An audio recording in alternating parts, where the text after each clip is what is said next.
But you now know of a felony that was committed against me. I also have confessions from one sheriff and one deputy sheriff. The people who created the mask mandate, they created a forgery one public record, a false public record. That carries us in a fine. So now it's a racketeering money laundering instrument. Okay. So these are felonies being perpetrated against everybody in the state. So what would you like me to do?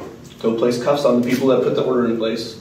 Well, that's not I didn't sign. I place it a private person's arrest, but I'm pretty sure you're going to resist and get violent if I do so. You're not going to put your hands on me, I'll tell you that. Well, under 161.255, I can.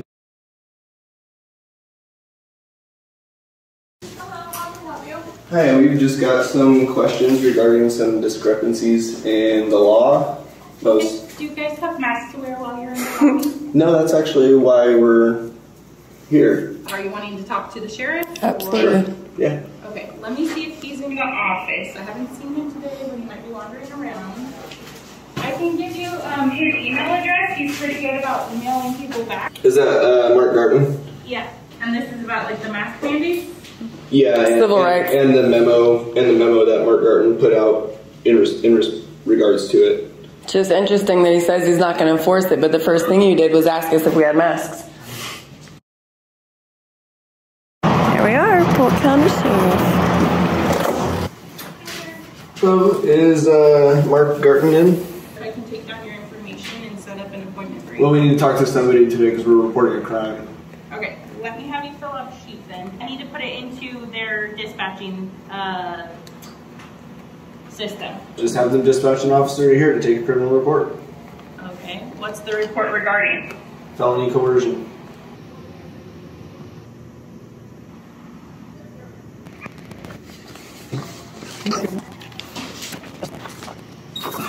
Hello? Hello? Did you guys want to speak with somebody? Yes. Okay, my name is Sergeant Cottle. What's up, Sergeant Cottle? How are you guys today? Kind of disappointed in our sheriffs and sheriff's departments. Just so you know, I'm going to record our conversation. Is that okay with you guys? Yeah, that's good. All right, perfect. We went to talk to a couple of different county sheriffs, and we've been asking them what is the discrepancy in reading the law, because the law says one thing very clearly, and then we have 36 different sheriffs all interpreting the law in some other manner than it's written for some reason. How would you possibly enforce the law if you have 36 different opinions of how it's read? Well, I think there can be some varying interpretations of laws. However, there's still elements of each law or the criminal statute that have to be met.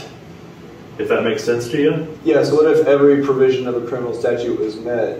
Did it would force an arrest? It depends. Well, your first duty is to arrest. I agree, but we also have discretion too. Well, that's not true if your first duty is to arrest and commit all persons. That's when the criminal process governed by statute takes over. Okay, but in a lot of statutes, it doesn't say shall arrest. In your statute, 206010, right? That is general duties of a sheriff. And the very first duty is a shall. It's not a choice. There's no discretion there. It's right here. Actually, I have it right here. Arrest and all persons for breaches of the peace, public defense. Yeah, and we're talking about the masks. The mandate portion of the policy. I could care less if it's masks or vaccines or anything like that. It's the mandate portion that is abrogating our rights. It's the part where it says sheriffs have many responsibilities within the community. All aspects of my job are important, but upholding the Constitution and protecting people's rights is my #1 priority. That's the part we hear about. Our rights are not being protected, and they will actually be taken away if we try to go into a courthouse to defend our rights being taken away. And so we're wondering, how does one claim that they're upholding the Constitution and protecting our rights when the very same deputies from the very same department will write you a criminal trespass or arrest you against your rights, which is under the color of law? That's coercion, extortion of rights. There's a whole bunch of federal laws. That are you speaking to any one specific incident, or is this something? Well, so this has been going on for a year and a half, and we the people are getting really tired of it. Okay. And so we're all wondering why there's been a failure or refusal, either one, of duties for this entire last year and a half, when you guys are the only ones standing in our way from affecting private person's arrest or affecting our private person authority. Because if we go try to arrest the people responsible for this, they're going to call you guys, and you guys are going to show up and shoot us. Responsible for what? Forcing everybody into involuntary servitude. That's exactly what it is. It's involuntary servitude. Subsection 1, is that what you're talking about? Yep. There's 3 different provisions. It matches perfectly.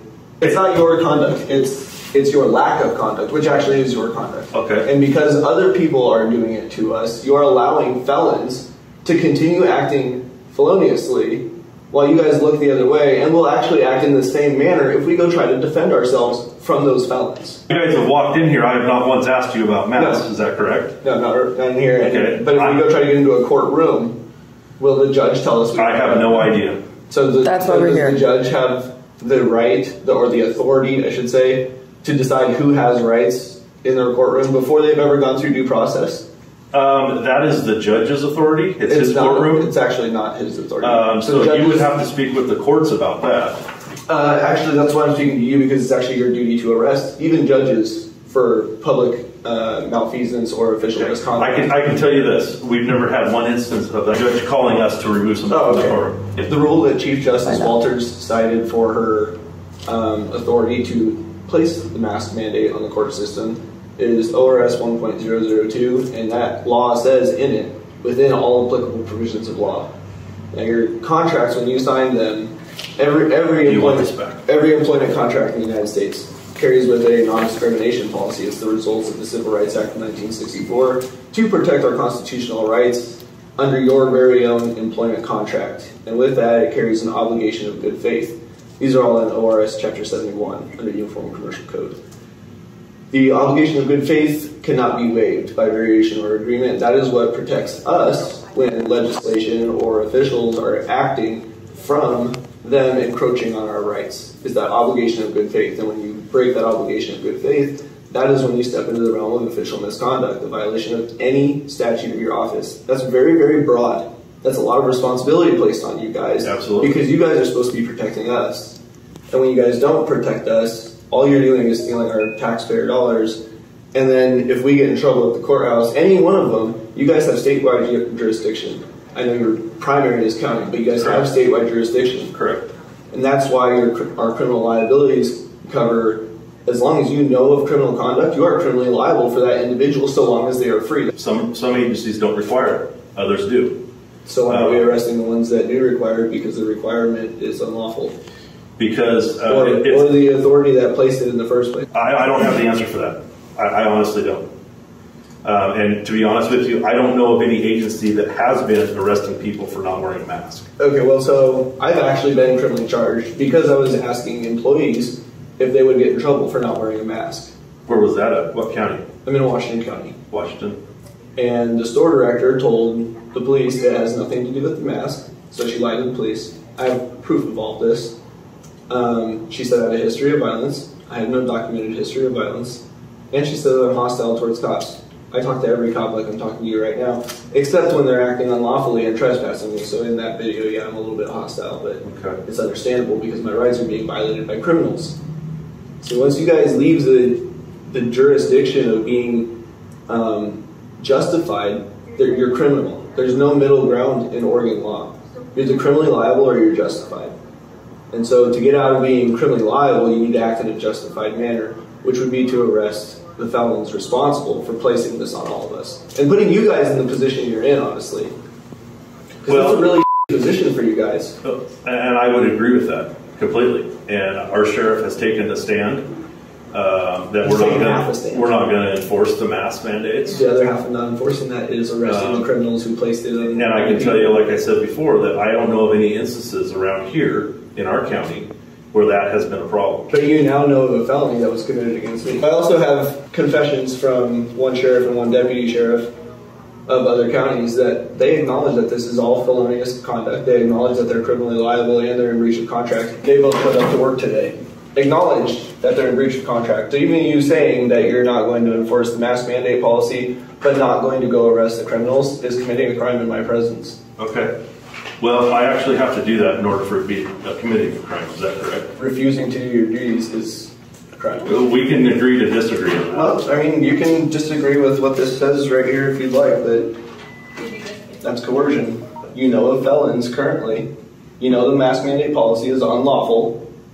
Okay, again, like I explained to you earlier, we're not enforcing any part of the mask mandate. But the people who created the mask mandate, they created a forgery one public record, a false public record. That created was a fine.